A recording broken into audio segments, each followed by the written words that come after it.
สวัสดีครับท่านผู้ชมขอต้อนรับสู่รายการเปลี่ยนเป็นเปลี่ยนรายการเสวนาเพื่อการเรียนรู้เกี่ยวกับการดำรงชีวิตของคนไทยในสังคมไทยออกอากาศเป็นประจำทุกวันพุธเวลา 18 นาฬิกาถึง 19 นาฬิกาทางสถานีโทรทัศน์โลกพระพุทธศาสนา WBTV วัดยานนาวารายการเปลี่ยนเป็นเปลี่ยนเป็นหนึ่งในกิจกรรมของมูลนิธิศูนย์บูรณาการพัฒนามนุษย์สำหรับรายการวันนี้นะครับตรงกับวันพุธที่ 30 เมษายน 2568 ผมหม่อมหลวงชันโชติ ชมพูนุช ดร.ลวิทย์ ตาแก้ว และคุณปริญญากระจ่างมนจะมาร่วมเสวนาประเด็นความพยายามกับความล้มเหลวในการเข้าใจตัวเอง ตอนที่2ต่อจากวันพุธที่แล้วครับขอเชิญท่านผู้ชมพบกับดร.ลวิทย์และคุณปริญญาได้เลยครับสวัสดีครับ สวัสดีครับ สวัสดีครับ ครับก็ครั้งที่แล้วเราคุยกันเรื่องความพยายามกับความล้มเหลว จริงๆ2 อย่างนี้ครั้งที่ผ่านมาเนี่ยเราก็พยายามชี้ให้เห็นนะครับว่ามันขึ้นอยู่กับความเข้าใจของคุณเอง แล้วก็เซตระบบความเข้าใจของคุณตัวคุณเองให้ได้นะครับ แต่ตัวที่บอกว่าวางระบบความเข้าใจของตัวเองให้ได้เนี่ยมันวางอยู่บนพื้นฐานอยู่2 ทางนะครับคือทางหนึ่งพื้นฐานที่อยู่ภายในกับอีกอันหนึ่งก็คือพื้นฐานที่อยู่ภายนอกทีนี้ถามว่าพื้นฐานภายในพื้นฐานภายนอกมันต่างกันยังไงมันก็คือภายนอกเนี่ยถ้าเปรียบง่ายๆก็เหมือนระบบสังคมนะครับกฎเกณฑ์ต่างๆวิธีการกระบวนการต่างๆที่เราเห็นนะครับแต่ภายในก็คือระบบความคิดของตัวเราเองนะครับตัวระบบความคิดของตัวเราเองนี่มองแบบง่ายๆนะครับทีนี้พอบอกว่าเฮ้ยขนาดที่บอกว่าระบบความคิดตัวเองยังไม่รู้จักเลยว่าตัวเองคิดได้ยังไงรู้ว่าคิดยังไงไม่มีใครสามารถที่จะแยกระบบคิดตัวเองนี้ให้ได้ทั้งนั้นเพื่อให้มันอ่อนลงเราก็เข้าใจว่าชอบไม่ชอบพอชอบไม่ชอบบังเอิญการชอบไม่ชอบเนี่ยมันขึ้นอยู่บนฐานอารมณ์ไม่ใช่ฐานคิดนะครับแต่จริงๆในชอบเนี่ยมันมีคิดอยู่ด้วยเพียงแต่ว่าเราไม่คิดว่ามันเป็นการคิดเพราะเมื่อไหร่ก็ตามที่คุณตอบว่าชอบเนี่ยแสดงว่าคุณคิดแล้วคือคุณไปเทียบกับสิ่งที่คุณเคยชอบอยู่แล้วคุณเห็นว่ามันเข้ากันได้แล้วคุณตัดสินใจเลือกแล้วว่าตกลงมันเข้ากันได้เลยบอกว่าชอบแต่ถ้าบางคนที่ชัดเจนมากเลยแม้มันพลาดไปสักนิดหนึ่งก็จะตอบว่าไม่ชอบทั้งที่มันใกล้เคียงกันมากเลยนะครับไอ้ตัวเนี้ยเห็นไหมตัวต่างมันขึ้นอยู่กับเกณฑ์และการยึดมั่นในเกณฑ์ที่ตัวเองอยากจะตัดสินว่าใช้ได้ไม่ได้ตัวนี้แหละครับคือตัวปัญหาที่สุดเพราะเกณฑ์ของแต่ละคนที่อยู่ในแต่ละคนเนี่ยมันไม่เท่ากันพอมันไม่เท่ากันเนี่ยมันก็มาเถียงกันดิว่าเฮ้ยเกณฑ์ฉันน่ะดีกว่าเกณฑ์แกไม่ดีปัญหาเกิดแล้วครับเพราะคน2 คนนี้จะไม่เข้าใจกันตัวนี้แหละถ้าเราจะหาทางให้มันเข้าใจกันเนี่ยคุณต้องเอาความชอบของคนทั้ง2เนี่ยมานั่งคุยกันว่าไอ้ที่บอกว่าชอบเนี่ยชอบเรื่องอะไรชอบทำไมชอบอะไรต้องซอกแซกมันให้ได้เพื่อจะมาเทียบดูว่าชอบของคนที่1กับชอบของคนที่2ตัวไหนบ้างที่มันตรงกันพอทันทีที่หาเจอมันก็จะเกิดความชอบตัวที่2ขึ้นมาความชอบตัวที่2เนี่ยเขาเรียกว่าความชอบร่วมคือ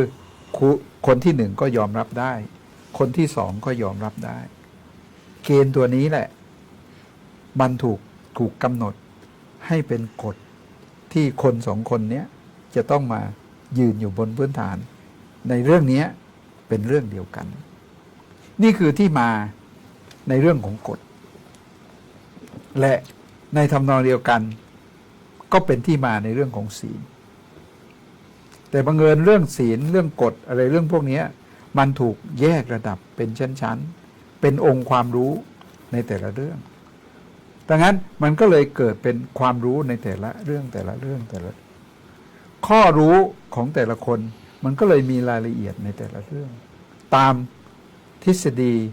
และสมมติฐานที่ทุกคนยอมรับร่วมกัน แต่ตัวหนึ่งที่มันค่อนข้างจะละเอียดอ่อนลงไป นิดหนึ่งตรงที่ว่า ไอ้ความรู้ที่มันสมเหตุสมผลชัดเจนมากกว่าเนี่ยมันมักจะครอบความรู้ที่ไม่สมเหตุสมผล เพราะว่าไอ้ความรู้ที่ไม่สมเหตุสมผลน่ะมันไม่ถูกพิสูจน์ให้ชัดเจน ว่ามันใกล้ความจริงร่วมมากน้อยต่างกันแค่ไหนความจริงร่วมที่บอกว่ามากน้อยต่างกันแค่ไหนมันคือความชอบที่ทุกคนชอบอ่ะดังนั้นตัวหนึ่งที่มันสำคัญมากๆที่สุดคือ เมื่อมีคนเป็นจำนวนเยอะคนที่ชอบใกล้เคียงกันมันก็เลยถูกแบ่งเป็นกลุ่มกลุ่มนี้แหละมันถูกเรียกว่าเป็นกลุ่มผลประโยชน์เพราะว่าทุกคนจะต้องถูกตั้งเป็นระบบตัวแทนขึ้นมาเพื่อที่จะมานำเสนอว่ากลุ่มตัวเองต้องการแบบนี้ไอ้ระบบนี้ครับมันถูกเรียกเป็น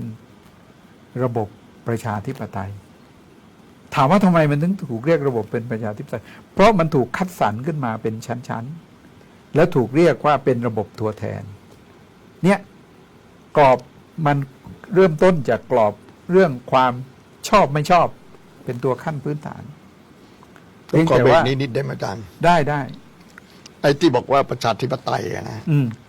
นี่เราเปลี่ยนจากพระมหากษัตริย์เป็นกี่ร้อยปีแล้วฮะตอนนี้มันกรุงเทพมันตั้งมากี่ปีตอนนี้230กว่าปี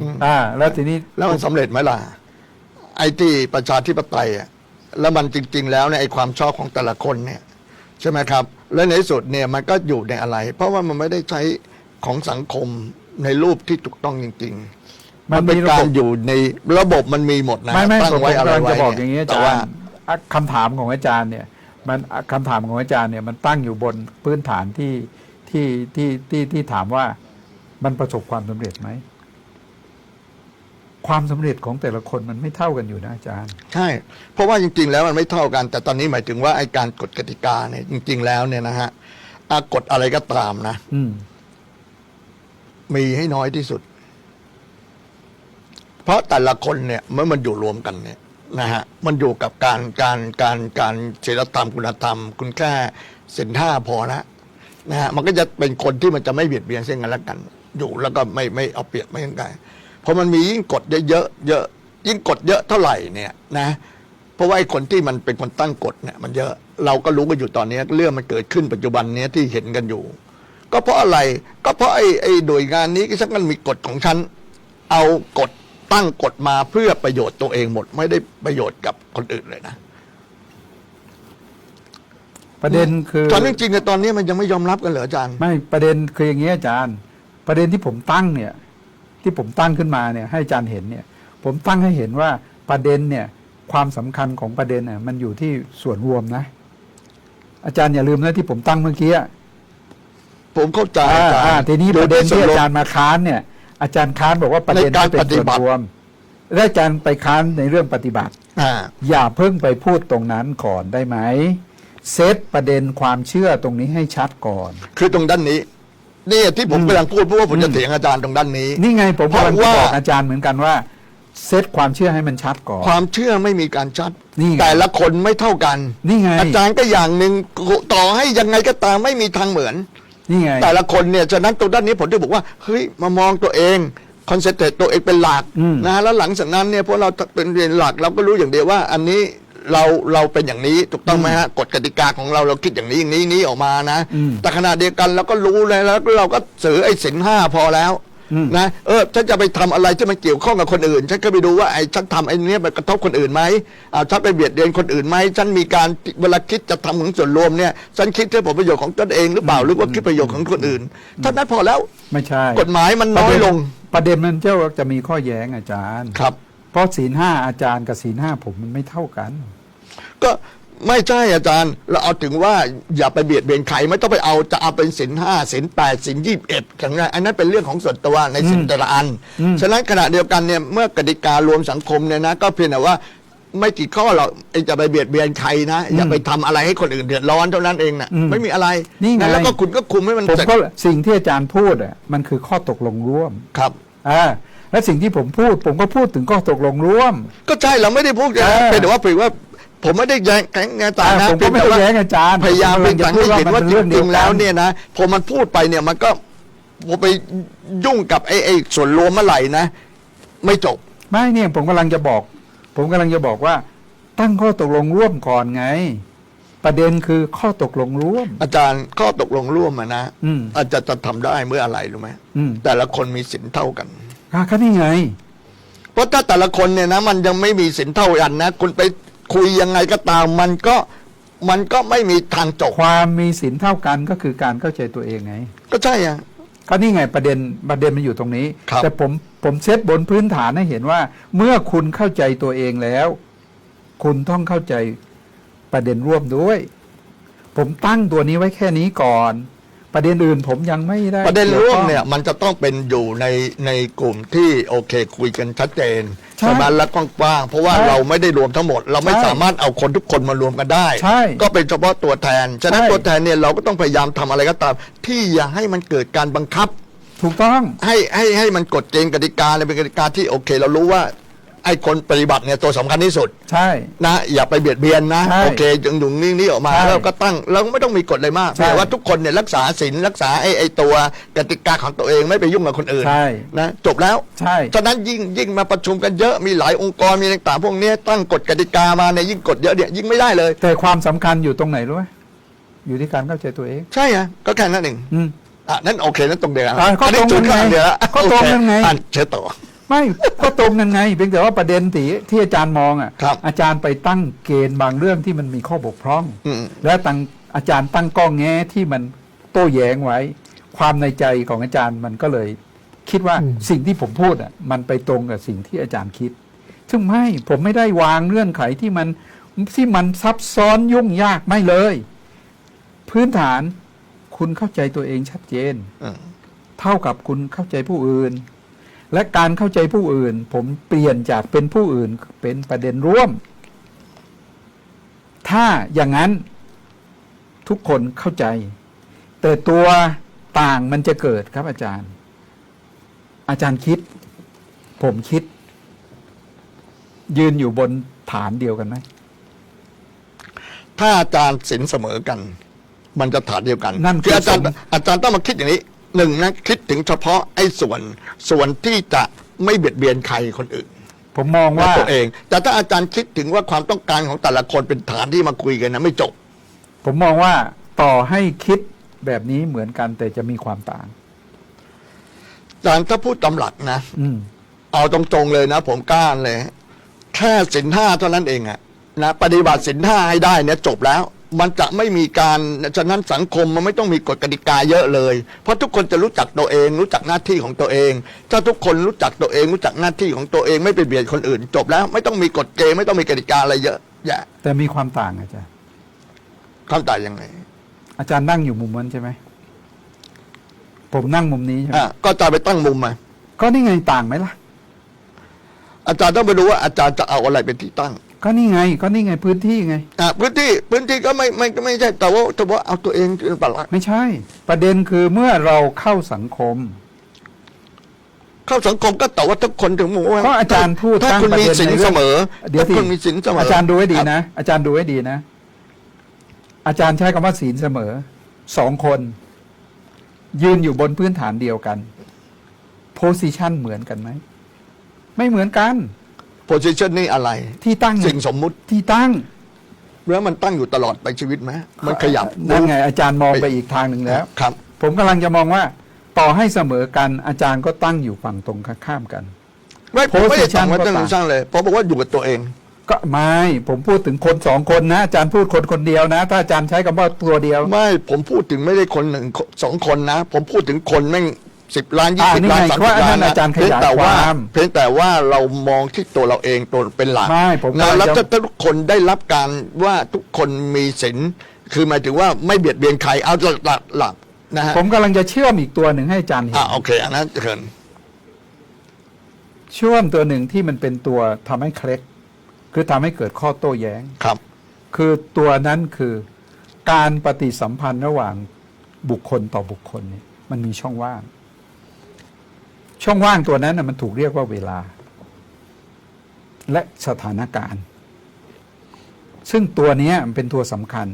ที่ทำให้ความรู้และความเข้าใจของตนของแต่ละคนเนี่ยแปรเปลี่ยนไปเรื่อย โอเคอาจารย์สติตัวเดียว นี่ไง เพราะทันทีที่อาจารย์พูดอย่างเงี้ย อาจารย์เข้าใจเรื่องเวลา ก็เพราะว่ามันมีอยู่อย่างที่บอกนะมีสติ อืม ใช่ไหมฮะมีสติกับอารมณ์ ทุกอย่างเนี่ยที่เรื่องมันเกิดขึ้นเพ ประ ราะ เด็น แต่ละคนใช้อารมณ์ความต้องการของตัวเอง ป อา ระ ร เด็ ม น ณ์ความต้ ที่ อง ผ การ ม ของ มา ตัวเอ ตั้ ง งเนี่ย ครับ ผมต้องการให้เห็นว่า ตัวเวลาเนี่ยเป็นตัวเคลื่อนที่เปลี่ยนแปลงไปเรื่อย ตัวเคลื่อนที่เปลี่ยนแปลงไปเรื่อย แล้ว เนี่ย ก็เวลามันก็เปลี่ยนอยู่แล้ว ก็นี่ไงก็ เป็นเรื่ คือ อง ตัว ธรรมดา เคลื่อนไง เป็นเรื่องปกติ ก็เป็นเรื่องปกติของเรื่องเวลาไง ใช่ และตัวเคลื่อนตัวเนี้ย มันคือความรู้สึกที่เปลี่ยนแปลง รอบข้าง คนเราเนี่ยนะอาจารย์ตัวเราเองเนี่ยเรายังเปลี่ยนไม่รู้กี่อย่าง ก็นี่ไง บางทีคิดอย่างนี้อย่าง ผม นี้ กำลังจะชี้ให้เห็นว่า ผมชี้ให้เห็นว่า นี่ไง เมื่อคุณเข้าใจตัวเองแล้ว ตัวหนึ่งที่คุณต้องเข้าใจคุณต้องเข้าใจด้วยว่า ตัวเองปรับเปลี่ยนอยู่ตลอดเวลา ใช่ ตัวเวลาต่างหากที่เป็นตัวทำให้ระบบความเชื่อในตัวเองของคุณมันเคลื่อน ตัวเนี้ยคุณต้องคำนึงถึงผู้อื่นด้วย เขาก็ต้องเคลื่อนแบบคุณ ก็ใช่ ก็เพียง ก็นี่ ว่า ไง ก็ตัวเราเป็นยังไงคนอื่นก็เป็นอย่างนั้นก็เหมือน ก็ ว่า ใช่ไง พอเรามองตัวเองปั๊บเลยนะ เราเข้าใจตัวเองนะ อ่า เราจะเข้าใจคนอื่นเพราะทุกคนก็เหมือนกับเรา นี่ไง ทุกคนน่ะเหมือนกันหมดเลย มี นี่ไง แบบเดียวกันหมดน่ะ นี่แหละ จากไอ้ตัวเนี้ย พอคุณเริ่มเข้าใจเนี่ย คุณจะเข้าใจอีกเรื่องหนึ่งที่ตามมา ครับ คือ คุณจะเห็นว่าบางเรื่องมันเป็นเหตุ บางเรื่องมันเป็นผล เห็นไหมฮะ การเข้าใจแบบเนี้ย พอเข้าใจตนเองได้ เข้าใจผู้อื่นได้ เข้าใจเวลาได้ ระบบเหตุผลมันถึงมานะครับพอระบบเหตุผลมันมา มันตรงกับข้อที่ในหลวงพูดแล้ว อืม มันกี่เรื่องนะอาจารย์ 4 แล้วนะ แล้วคุณประมาณมันได้ยังไงประมาณว่าตนเองแค่ไหน ผู้อื่นแค่ไหน เวลาแค่ไหน เหตุผลแค่ไหน มันถึงจะพอดี เห็นไหม นี่คือระบบของระบบปัญญาที่มันเกิด จากเนี้ย มันเลยเป็นที่มาที่อาจารย์ดึงเรื่องปัญญาทั้ง 7 เข้ามาเกี่ยวข้อง ว่าตัวแรก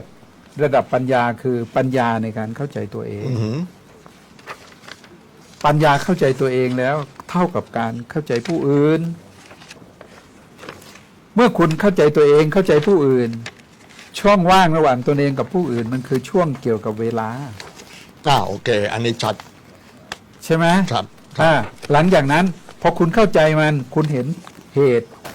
คุณเห็นผล คุณก็เข้าใจเรื่องเหตุผล สติปัญญามันก็จะซ้อน มันจะซ้อนกันไปเรื่อย ซ้อนขึ้นเป็นชั้น ครับ โอเค แต่พอคุณเข้าใจซ้อนๆคุณต้องใช้ความพอ ซึ่งในหลวงใช้คำว่า พอเพียง พอเพียง พอประมาณ เนี่ยคือจริง ๆ มันคือการใช้สติและปัญญา ปัญญา เห็นไหมตัวเดียวกันกับที่อาจารย์จะพูด แต่ผมพยายามที่จะไล่เรียงให้เห็นว่าสเต็ปในการความพยายามที่มันจะเจอความล้มเหลวได้เนี่ย มันผ่านด่านกี่ด่าน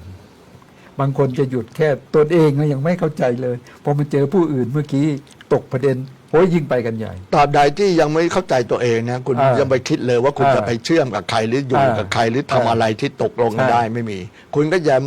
ท้อแท้ผิดหวังและต่อเวลา ใช่ ใช่ใช่ แต่ถ้าเมื่อไหร่พออาจารย์เริ่มรู้จักประมาณ อาจารย์รู้แล้วว่า การประมาณเนี่ยทำให้เกิดการเปลี่ยนแปลง เพราะอะไร เพราะประมาณแต่ละครั้งมันไม่เคยเท่ากัน มันเปลี่ยนตลอดเวลา มันไม่เท่ากันเพราะอะไรเพราะความชอบในแต่ละครั้งก็ไม่เหมือนกัน จบ คุณเห็นอย่างเงี้ย คุณก็เห็นปัญญาที่มันนั่น แต่จบสุดท้าย สิ่งที่คุณคิดว่ามันใช่อ่ะคุณอย่าไปยึดมันนะ ใช่ยึดติดไม่ได้ ยึดติด คุณ ไม่ อ ได้ ย่ายึดติดคือคุณต้องเข้าใจว่าทุกอย่างเนี่ยเวลาก็ต่างกันต่างเวลาต่างสถานที่ต่างสถานะอะไรต่างพวกนี้มาฉะนั้นเราต้องยอมรับถึงตรงนี้ แล้วก็ทำในสิ่งที่ดีที่สุดโดยมีสติ ใช่ เป็นตัวกำกับ ใช่ ไม่ใช่โดยใช้เอาอารมณ์และความอยาก อ่า อารมณ์มีแค่อารมณ์กับสตินั่นเอง อ่า ถ้าคุณใช้อารมณ์เป็นการตัดสินนั่นแหละคุณมีโอกาสผิดพลาดเยอะแยะ อืม แต่ถ้าคุณใช้สติปั๊บเนี่ยมันจะเคลียร์ได้ทั้งหมดออกมา แล้วมันจะรู้จักความพอดี ไม่ใช่มากไปสูงไป มันจะรู้จักการยอมรับเช่นโอเคเฉพาะตัวเราเองเนี่ยเราก็มีตั้ง แต่พอเราไปรวมกับคนอื่นอย่างที่หลายคนรวมกันเนี่ยเราก็จะรู้จักความยืดหยุ่น แล้วพออาจารย์ใช้คำว่าสติอะแล้วนิยามของคำว่าสติมันคืออะไร สติก็คือการรู้ ก็คือการไม่ได้คือสติก็คือรู้อะตอนเนี้ยเราทำอะไรคิดอะไรทำอะไรอยู่ คือการรู้สติคือตัวรู้เท่านั้นเอง สติคือการระลึกรู้ นะฮะระลึกรู้ สติจะรับรู้ได้ มันก็ต้องตัวสติกับการระลึกรู้อ่ะมันซ้อนกันอยู่สองชั้น ครับ คือตัวหนึ่งอ่ะคือมันมีการรับอยู่ ในกระบวนการรู้อ่ะมันจะมีการรับอยู่ ครับ พอรับปั๊บพอรู้ปั๊บมันเทียบกับสิ่งที่รู้เก่า มันต้องระลึก นะฮะ ถ้างั้นมันต้องคอย แล้วมัน ทียบ เร็วมากนะ มันเร็ว มันเร็วมาก มันเร็ว ตลกบ้าเลย มันเร็วมากซึ่งตัวเนี้ยถ้าไม่เคยฝึกมองมันเนี่ยจะไม่เห็น ฮะ แต่ถ้าเมื่อไหร่ฝึกมองมันเรื่อยๆเนี่ยมันจะเห็น ก็ถึงได้บอกให้นั่งสมาธิอ่ะผมนั่งสมาธิแล้วก็เห็นแต่มันก็จะรู้ ผมก็นั่งแต่เด็กๆแล้วงานรุ่นๆแล้วหลังนั้นผมก็ไม่นั่งแล้วเพราะเราถือว่าพอมาถึงจุดหนึ่งเนี่ยผมบอกว่าเฮ้ยผมไม่ต้องไปนั่งครึ่งชั่วโมง3 ชั่วโมง4 ชั่ว อา โมง จารย์ไม่ นะ นั่งเพราะอาจารย์รู้วิธีเข้ามันแล้ว อาจารย์เห็นภาวะมันแล้ว ครับ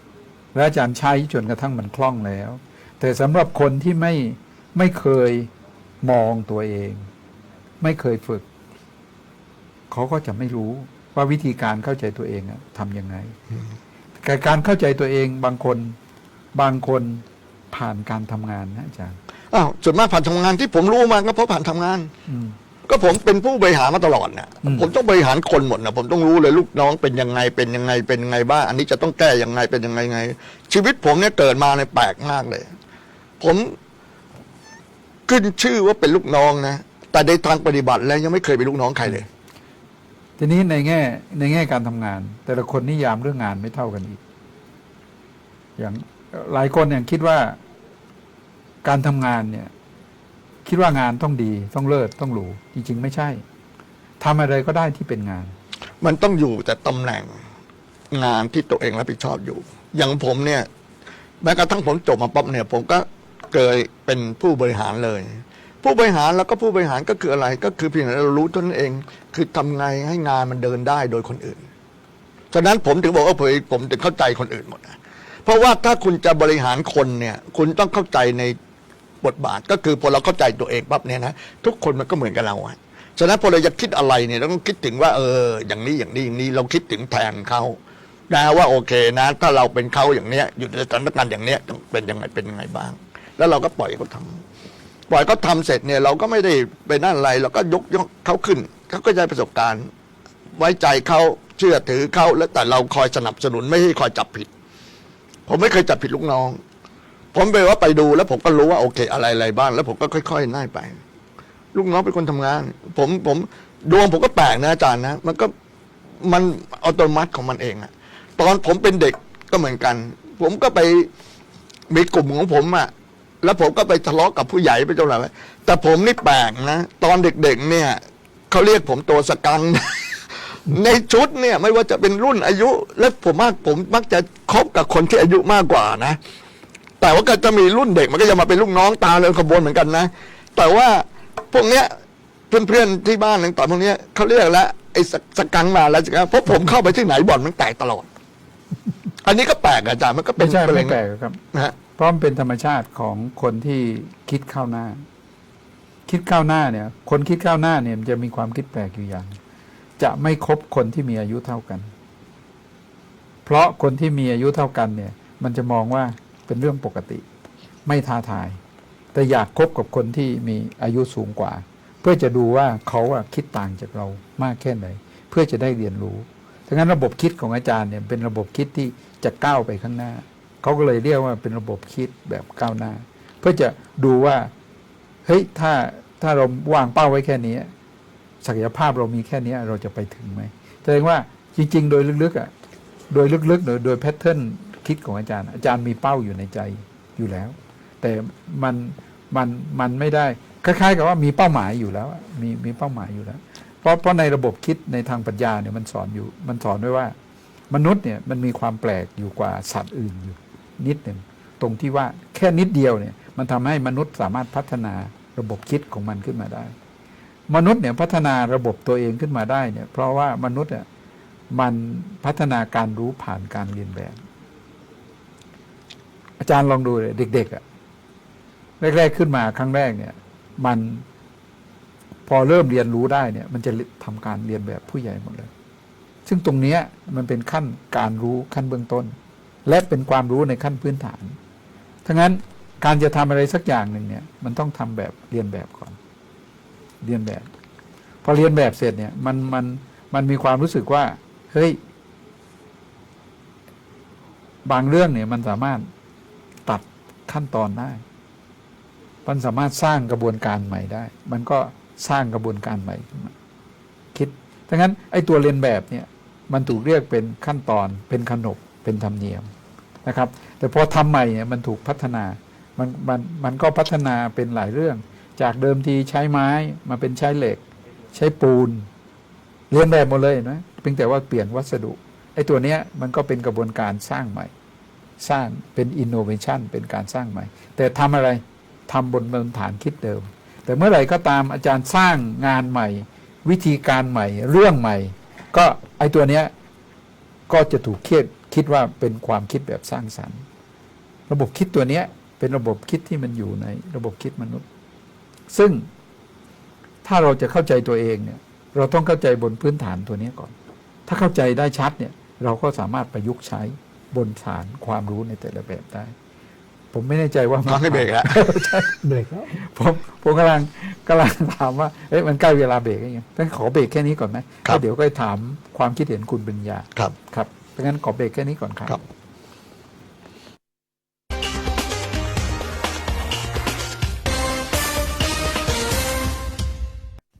เจรัตขอนแก่นของฝากจากขอนแก่นผลิตและจำหน่ายกุนเชียงหมูหยองหมูแผ่นหมูอบน้ำผึ้งหม่ำหมูไส้กรองอีสานหมูยอแหนมปลาส้มขนมถั่วตัดถั่วกระจกตุ๊บตับคอเป็ดน้ำพริกปลาร้าสุกแจ่วบองขนมจากทั่วทุกภาคทั่วไทยโทร043-237-787 086-490-1646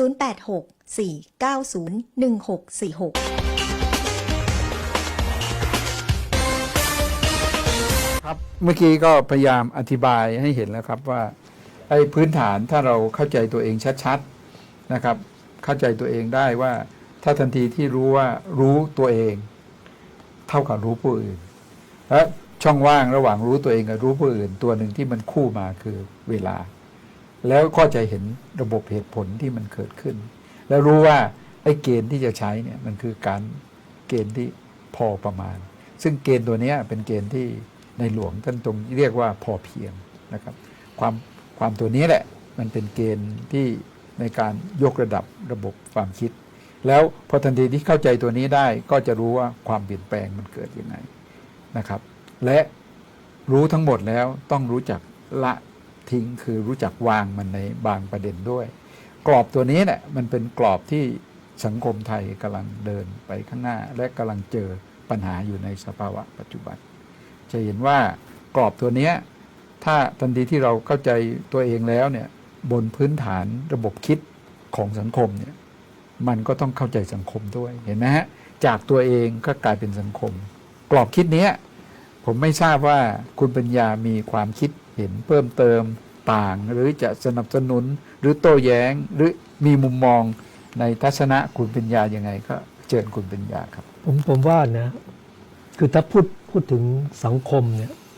คือตอนนี้เรากำลังพูดถึงคล้ายๆโน้มน้าวให้แต่ละคนเนี่ยมองตัวเองเข้าใจตัวเองแล้วก็เข้าใจคนอื่นเพื่อจะพัฒนาสังคม แล้วก็ไปช่วยกันพัฒนาสังคม ใช่ ภาพออกมาอย่างนี้ ใช่ เพื่อให้มันอะไรอะให้เกิดความเหลื่อมล้ำน้อยที่สุด ใช่ ถูกไหมฮะ ใช่ แต่ว่าสังคมที่เดินอยู่ทุกวันเนี้ย มันสวนทาง มันบางส่วนไปแบบนี้ อืม ไปในกรอบนี้ มี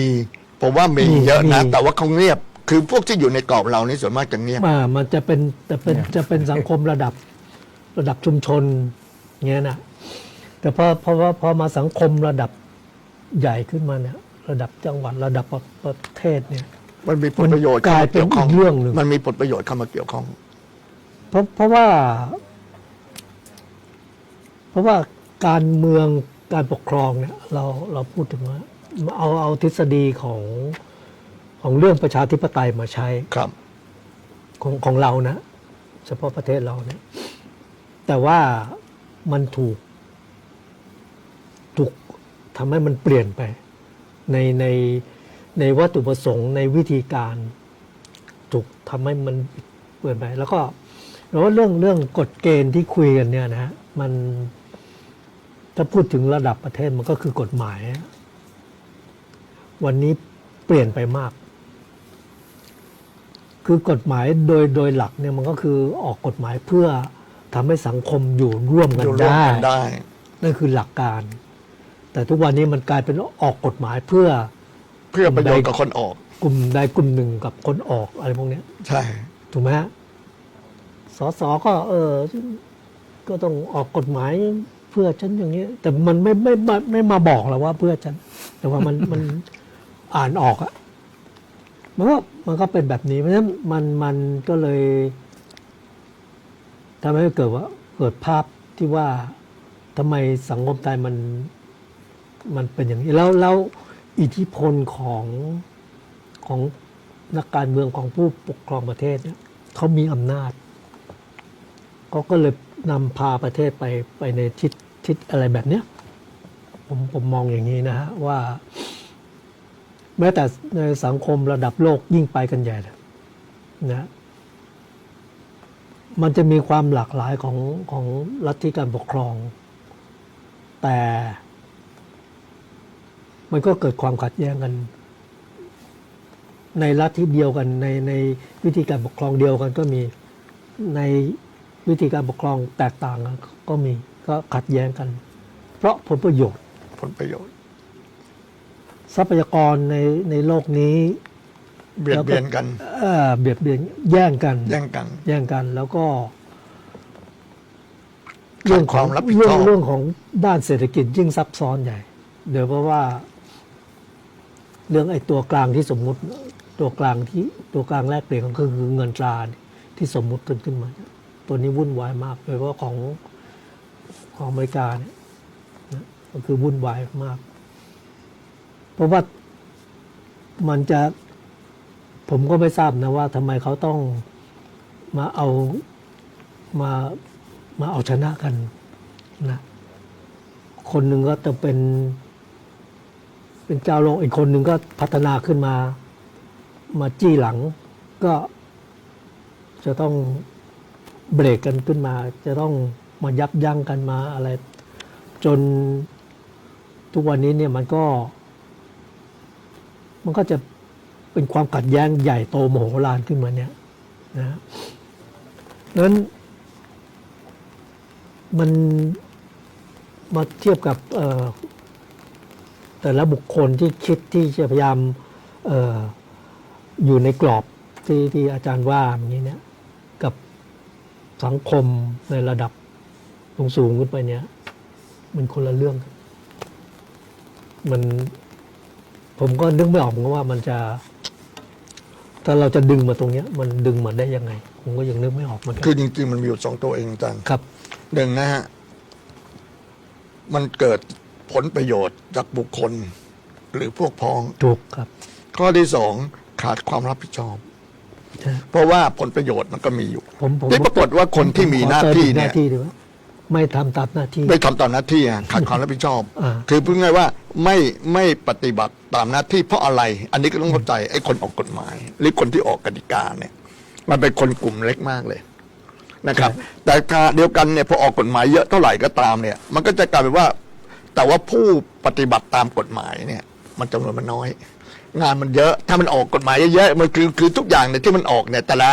ละกระทรวงแต่ละหน่วยงานสร้างอะไรมา เพื่อความสบายของตัวเองนึกออกไหมฮะคือการออกกฎหมายหรือจะออกอะไรต่างๆเนี่ยมันต้องออกโดยมองถึงประชาชน เพื่ เป็ อน หลัก ประโยชน์ตัวเอง แต่นี่มองเพื่อประโยชน์ตัวเอง ไอ้ตัวที่เป็นผู้ประกอบการหรือว่าพวกไอ้ในทุนใช่ไหมก็มองประโยชน์โกยรายได้เข้าตัวเองใช่ไหมครับส่วนไอ้ข้าราชการปฏิบัติเนี่ยก็มองอย่างเดียวคืองานมันเยอะชิบหายเลยเพราะว่าพอมันเยอะมาเนี่ยโอ้โหมันต้องไปตรวจต้องอะไรแต่คนนิดเดียวนะฮะฉะนั้นฉันก็เลยถือโอกาสเนี้ยผันซะเลยแล้วพอมันตกไปแล้วปั๊บเนี่ยในที่สุดแล้วกลายเป็นอะไรรู้ไหมฮะไอ้ผู้ประกอบการกับข้าราชการสองคนเนี่ยแหละนะฮะคือเห็นไก่เห็นติงงูเห็นติงไก่ มันก็เลยกลายเป็นร่วมกันไป ประชาชนก็เลยแย่ไปหมด มันก็หลับหูหลับตามันถึงได้เป็นอย่างนี้มันเปลี่ยนไม่ได้อะฉะนั้นตอนนี้เราถึงต้องจำเป็นต้องตรงนี้ที่ผมบอกไว้อย่างคราวที่แล้วนะใช่ไหมฮะตอนนี้พวกเราเนี่ยมันขึ้นมาอย่างนี้มันถูกอย่างผมเองก็เหมือนกัน เราไม่ได้ทำหน้าที่ตั้งแต่ตอนเราเป็นลูกเลย เราไม่ได้ปลูกฝังมา เพราะว่าโอเคพ่อเราก็เล่นเราไปตามเรื่องเราไม่เคยนึกจนกระทั่งเนี่ยนะเราก็ผ่านมาเรื่อยจนกระทั่งเป็นผู้บริหารแล้วก็ผู้บริหารแล้วก็มองอย่างเดียวว่าผลงานของเราเนี่ยก็คืองานที่เรารับผิดชอบเนี่ยต้องทำให้มันได้ แต่ว่าบังเอิญว่าเราเป็นคนที่เราไม่เบียดเบียนใครไม่อะไรแล้วก็สร้างคนขึ้นมามันก็เลยทำให้เราเนี่ยไปได้เรื่อยๆไม่เป็นไรแต่หน้าที่ของเราที่เรารับผิดชอบเนี่ยตอนเด็กๆเนี่ยเราไม่เคยทำเลยนะเห็นว่าเรามีหน้าที่เรียนเราก็ไม่ได้สนใจเรียนแล้วก็เล่นของมันอยู่ตามเรื่องของมันเนี่ยแล้วก็ทั้งพอเราทำงานเลยเนี่ยเราไม่เคยรับผิดชอบในสังคมครอบครัวของเราเลยมันก็เลยกลายเป็นอะไรแม้กระทั่งแต่ถ้ามันปลูกฝังกันนะคือเราเลยขาดการเรียนรู้การร่วมในการมีส่วนร่วมหรือผลกระทบแต่ละอัน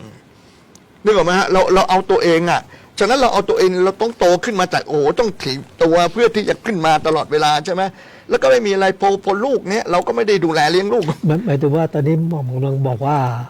พอไม่มีประสบการณ์อะไรตรงนั้นกลายเป็นว่าเรามามองตัวเองใช่ไหมใช่ไงเรามองตัวเราถึงได้รู้ไงแล้วมันก็จะไปช่วยเหลือสังคมอะไรมันก็ไม่เต็มที่อย่างนั้นหรือเปล่าไม่เราเองเนี่ยครอบครัวเราเองเนี่ยหมายถึงว่าเรารู้ว่าเราไม่ได้ทำหน้าที่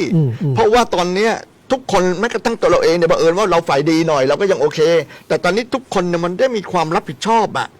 คือตอนเป็นเด็กเนี่ยเราก็ไม่ได้มีความรับผิดชอบในบ้านเลยนะเราก็ไปเอาเปรียบแม่เราทำเหนื่อยกับตายพ่อเราทำเหนื่อยกับตายเราก็คิดอย่างจะเอาของเราเองเนี่ยนะผ่านเงินพ่อบ้างผ่านไปนั่นต่างๆพวกนี้เราไม่ได้ถูกปลูกฝังในการรับผิดชอบกันขึ้นมาแต่บังเอิญว่าผมไปอยู่ในโพสิชันที่มันจะต้องไปรับผิดชอบคนเป็นจำนวนมากเราถึงได้ดูตรงนั้นเลยออกมาเพราะว่าเราบริหารงานเนี่ยเราไม่ได้เป็นคนทำงานนะไอ้คนทำงานคือคนข้างล่างหมดเราก็แต่เรามองเขาแล้วเราซัพพอร์ตเขาให้การช่วยเหลือเขาก็ทำงานได้ทุกคนก็ไอ้เจ้านายเราก็แฮปปี้เพราะเราอยู่ตรงกลางนี่ใช่ไหมเราก็เลยมีเราก็ถึงได้รู้ในจุดแต่ว่าถ้าผมไม่ได้อยู่ในโพสิชันนี้ผมอาจจะเป็นอย่างนั้นก็ได้เกิดพ่อผมมีเงินเยอะอะไรต่างพวกนี้เป็นแล้วผมก็ไปเป็นเจ้าสัวเป็นมันมองตัวนี้ไม่เห็นนะเขาอาจจะไม่มีเจตนาทำนะแต่เขามองไม่เห็นฉะนั้นผมรู้ว่าตอนนี้เราจะต้องมามองตัวเองแล้วก็ขณะเดียวกันเนี่ยต้องโฟกัสไปที่ครอบครัวต้องทำให้ครอบครัวทุกคนเนี่ยพ่อแม่สอนลูกต้องให้ลูกเนี่ยมีความเข้มแข็งนะมีการดูแล้วก็ช่วยเหลือซึ่งกันและกันตั้งแต่แรกฉะนั้นตอนนี้ไอ้ลูกมันก็อยู่มันอิสระสบายใจยิ่งพ่อรวยยิ่งเป็นสองอย่างมันก็ยิ่งไปใหญ่เพราะมันไม่เคยเจอกับความลำบากไม่เคยเจออะไรทั้งสิ้นผมว่าในทั่วไปแล้วคนที่มันเกิดมาเป็นมนุษย์ต่างๆพวกนี้ไม่ได้มีคนเลวร้ายขนาดหนักหรอกแต่เขาทำโดยไม่รู้ตัวแล้วพอมันทำไปแล้วเนี่ยเกิดผิดพลาดไปครั้งหนึ่งเนี่ยมันเป็นตาบาปชั่วชีวิตเพราะว่าอย่างสมมติว่ายกตัวอย่างผมเป็นนายเนี่ยนะแรกๆทำไม่รู้หรอกไอ้ลูกน้องมันชงเข้ามาพอลูกน้องชงมาแต่เราทำไปแล้วเราผิดแล้วใช่ไหมตอนนี้เราต้องปิดแล้วตอนนี้กลายเป็นลูกน้องแม่งรู้เรื่องเราแล้วเราปิดเราก็ต้องตามลูกน้องมันก็เลยทำผิดอยู่เรื่อยทำผิดเรื่อยเนี่ยเราผู้ใหญ่หลายๆคนเนี่ยผมว่าคนที่ก้าวขึ้นมาเป็นระดับราชการเป็นผู้ใหญ่เยอะแยะนะแต่ในที่สุดเนี่ยต้องไปเสียเพราะลูกน้องหรือว่าบางทีลูกน้องเองที่ทำมาเนี่ยก็เสียเพราะอะไรเพราะว่าไอ้กฎกติกามันมาเยอะมากเลยมันมีหน้าที่มันเยอะอะแต่ว่าไอ้การที่จะบริหารคนจำนวนคนก็ตามหน้าที่เนี่ยมันไม่พอเพียงในสุดมันทำไม่ได้อะแต่ถูกจี้มาอะไรมาในที่สุดแล้วมันก็ แล้วเป็นอะไรยิ่งอะไรครับประชาชนพอเข้าไปในใจทำอย่างเนี้ย ตามหน้าที่ต้องทำนะไม่ทำไม่รู้จัก แต่พอนายแม่งสั่งโอ้ทำหมดเลย แล้วทำต้องออกเด้อเพราะพอนายสั่งปั๊บเลยมันไม่ได้ทำในตามกฎระเบียบนะ ทำให้ ทำ ผลลัพธ์ มันก็เลย ออ ทำ ได้ ให้ทุกอย่างเนี่ยมันต่อไปตรงด้านนี้ออกมา เราต้องรีบแก้ตรงด้านนี้ ไม่ใช่ประเทศไทยประเทศเดียวทุกประเทศเป็นเหมือนกันหมด ทุกประเทศเป็นหมด โอเคครับ ผมขอแค่เนี้ย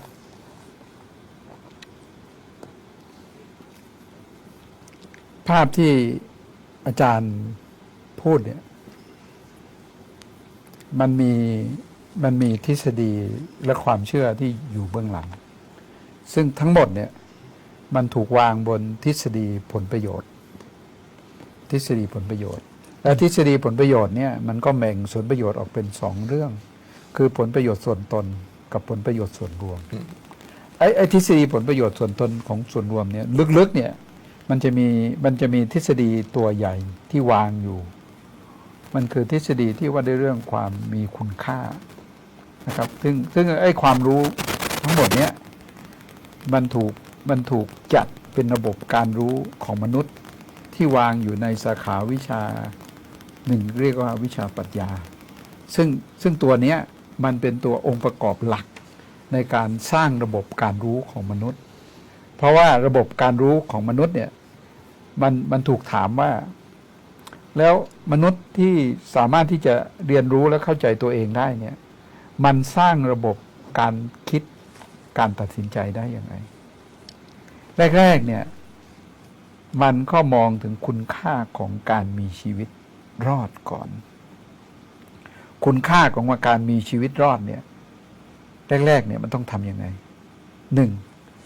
มันต้องทำให้ชีวิตปลอดภัยมีกิน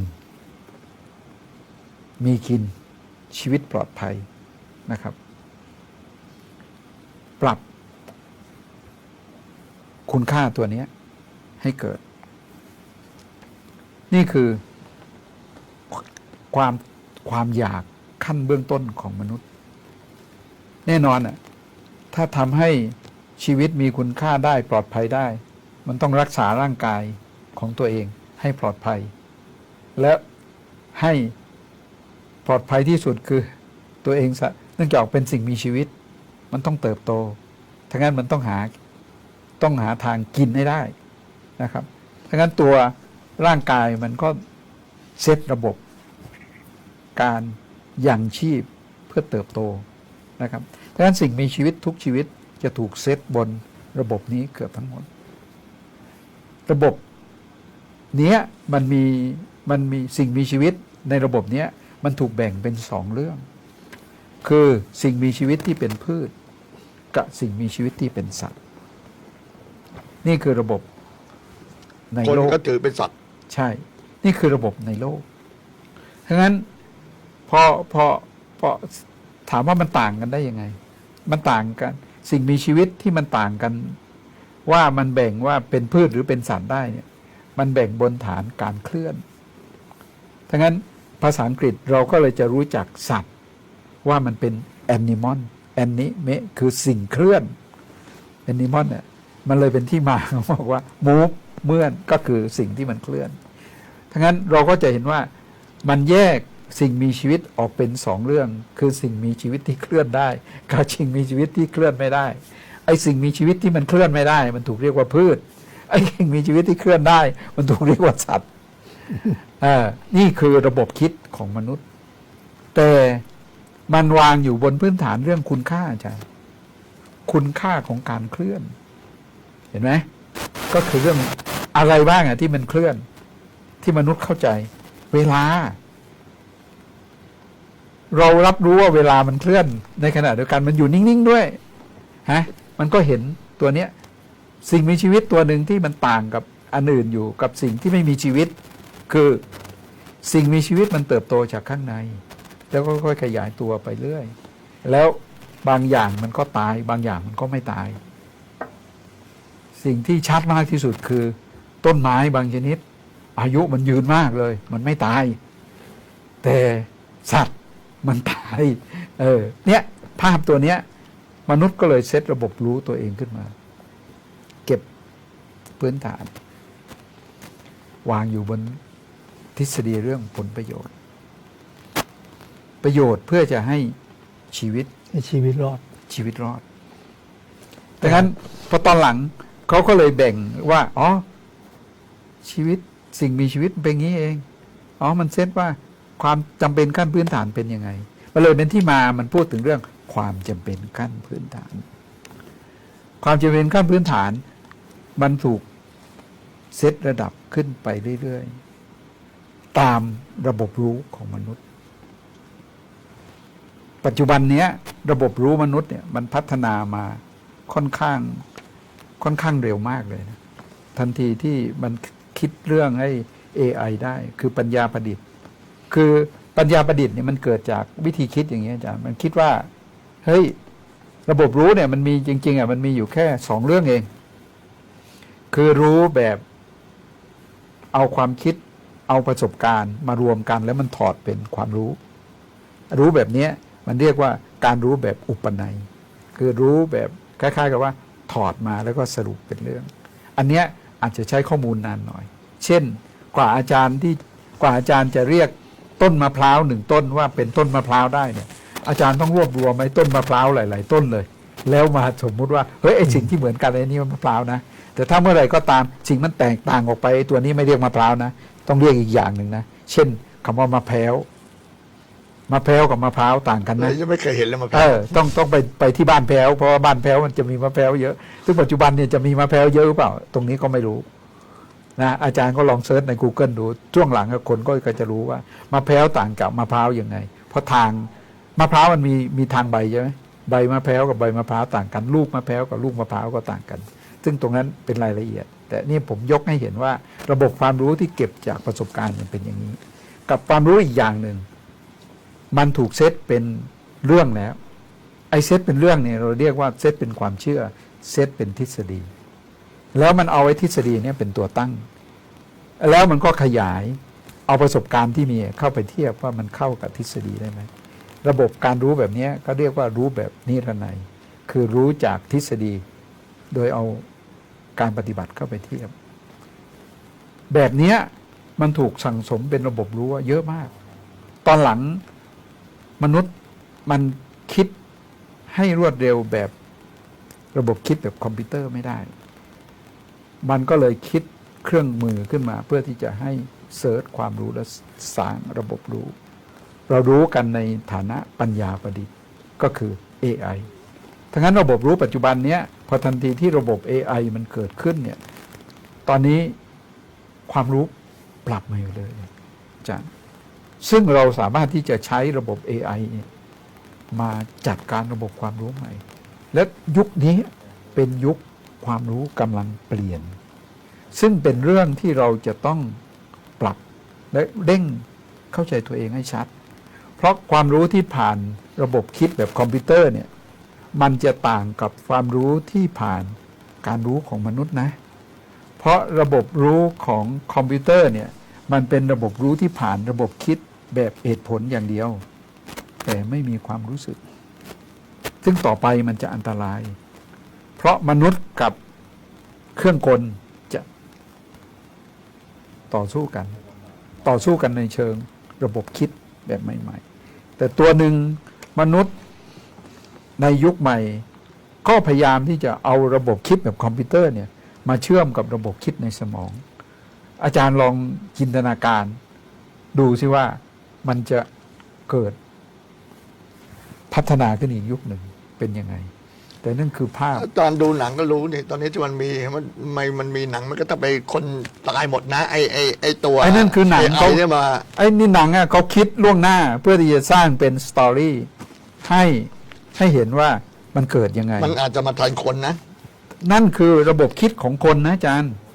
ใช่นี่คือระบบคิดของคนนะแต่ทีนี้พออาจารย์คิดแบบนี้ได้อาจารย์สามารถที่จะป้อนข้อมูลใส่ในคอมพิวเตอร์แล้วคอมพิวเตอร์มันก็สร้างให้ทั้งนั้นเราจะเห็นว่าปัจจุบันนี้ AI แบบนี้มันเกิดขึ้นเยอะเลยตัวนี้เราต้องใช้มาพัฒนาเรื่องสิ่งหนึ่งที่เราจะต้องมาคุยกันให้ชัดและเป็นเรื่องที่เรากำลังทำคือเราจะสร้างคุณค่าให้เกิดขึ้นในตัวมนุษย์ที่เข้าใจเรื่องคุณค่าของมนุษย์อย่างชัดเจน ทำยังไง เพราะอะไรรู้ไหมอาจารย์ เพราะความรู้ในเบื้องต้นในระยะแรกมันถูกเซตความรู้เชิงคุณค่าที่เป็นจริยธรรมเชิงศาสนาไว้ ซึ่งศาสนาแต่ละศาสนามันสอนให้ว่าถ้าคุณเข้าใจชีวิตมนุษย์ได้ คุณรู้ว่าชีวิตมนุษย์เป็นแบบนี้คุณค่าที่แท้มันคืออะไร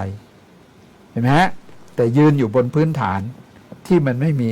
ระบบคิดที่เป็นได้อะไรนะกลไกเชิงกลไกในทางกลไกที่เป็น AI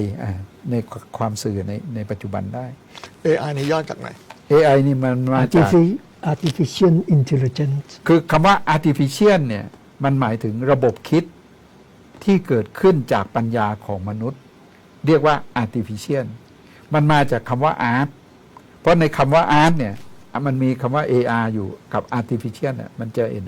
ตัวเดียวกัน แล้วตัวเนี้ยมันหมายถึงเทคนิคในการคิดนี่ลึกๆของคำของภาษาอังกฤษ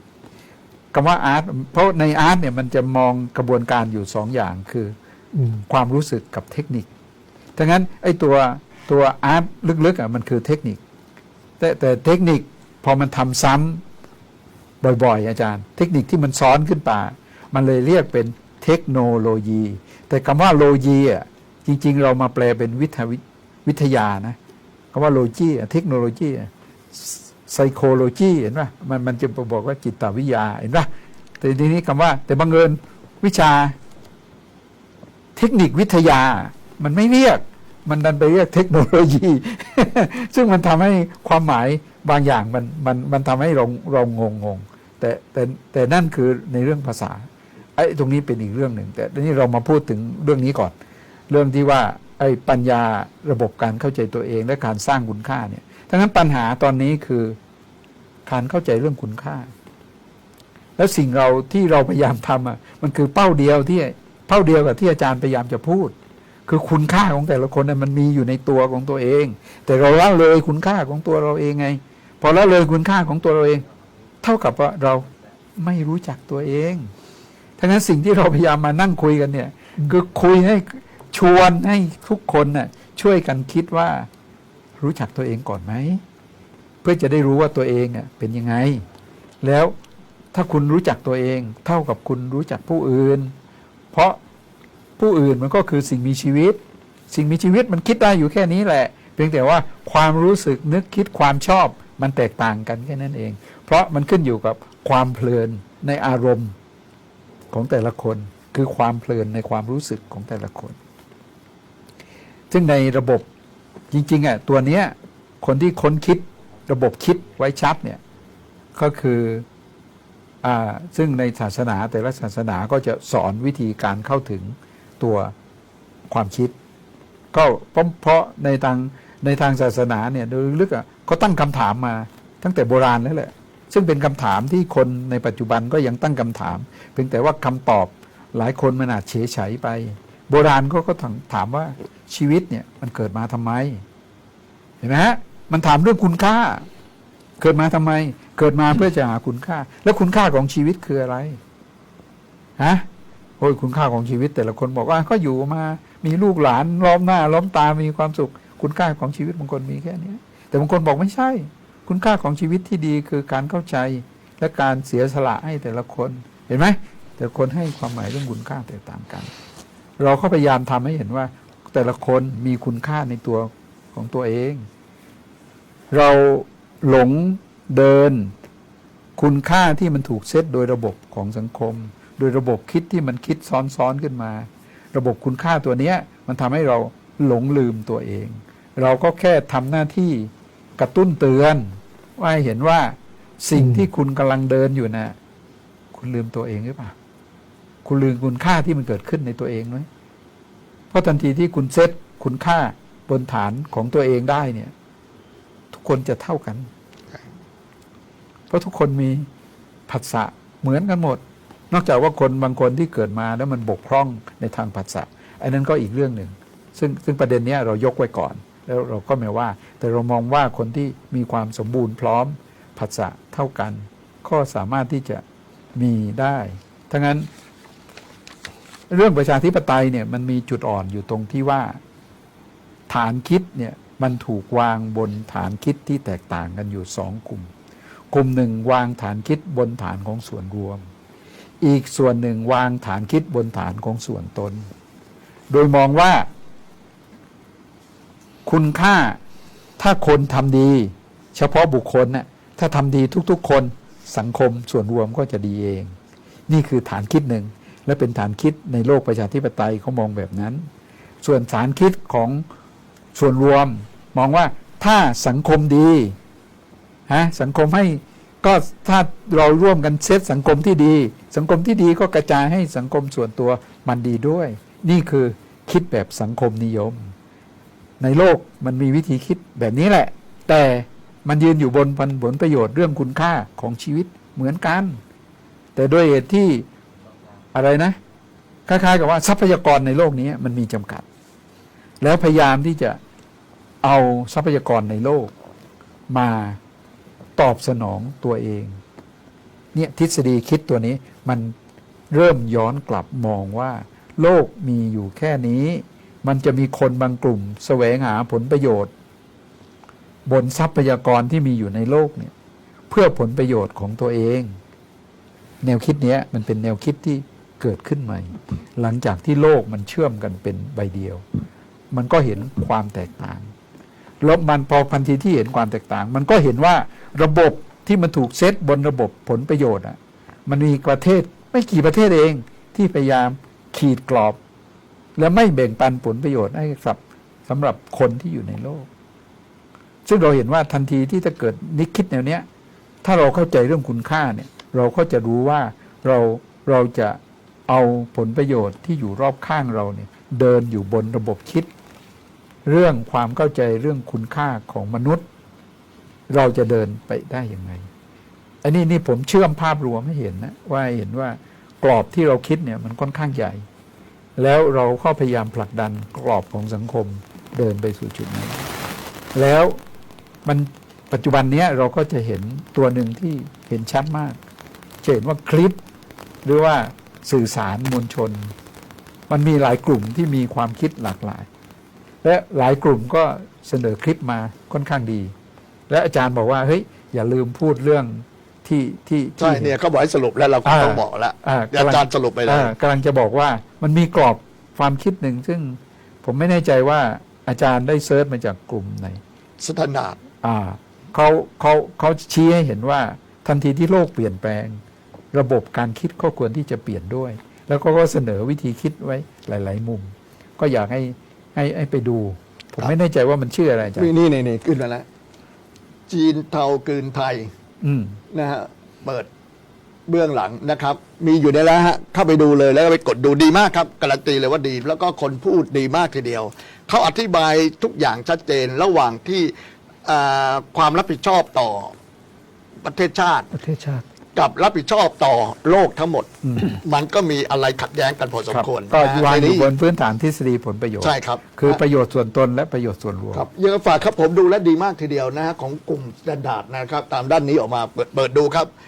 ไม่ดูแล้วจะเสียใจเพราะมันเป็นปัจจุบันจริงๆแล้วมันแสดงให้เห็นเลยวิสัยทัศน์ของผู้นำต่างๆที่เขาพูดมาเนี่ยโอ้โหผมอย